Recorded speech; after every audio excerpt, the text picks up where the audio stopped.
Ceux qui veulent postuler pour la résidence, donc il faut d'abord être admis au centre Laennec et puis ensuite envoyer un deuxième dossier qui comprend une lettre de motivation spécifique pour la résidence. Nous avons 28 chambres, 14 chambres pour les garçons, 14 chambres pour les filles. C'est une résidence qui est au premier étage du centre Laennec, à l'entrée. Il nous faut une lettre de motivation spécifique et une lettre de recommandation. Une lettre de recommandation ou une attestation de quelqu'un qui connaît le candidat en situation de vie collective en dehors du lycée et qui atteste que le candidat a les qualités pour vivre avec d'autres. Parce que cette résidence, ce n'est pas un internat, il n'y a pas une présence de responsables adultes tout le temps, en particulier la nuit, et donc il faut que les étudiants puissent être bienveillants les uns vis-à-vis des autres. Moi, j'ai personnellement pas le temps d'aller faire la discipline, et donc il faut qu'ils sachent vivre avec d'autres et se respectent mutuellement.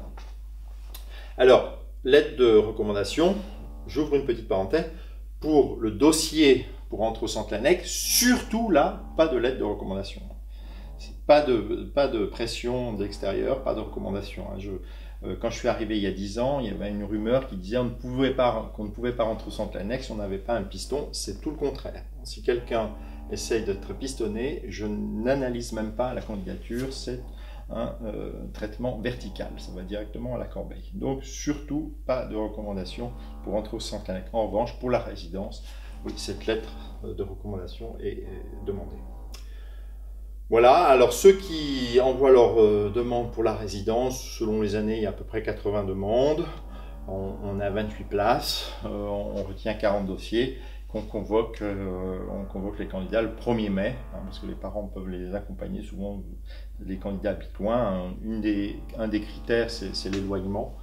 Et puis à la fin de la journée, le jury se réunit, on est toujours très embêté parce que sur 40 candidats, il faut en choisir 28 et toutes les candidatures sont aussi sympathiques les unes que les autres, mais il faut bien trancher. Après, il n'y a pas péril à la demeure. Dans le quartier, il y a quand même une offre de logement qui est conséquente. Et donc, si vous n'êtes pas pris à la résidence, ce n'est pas un péril.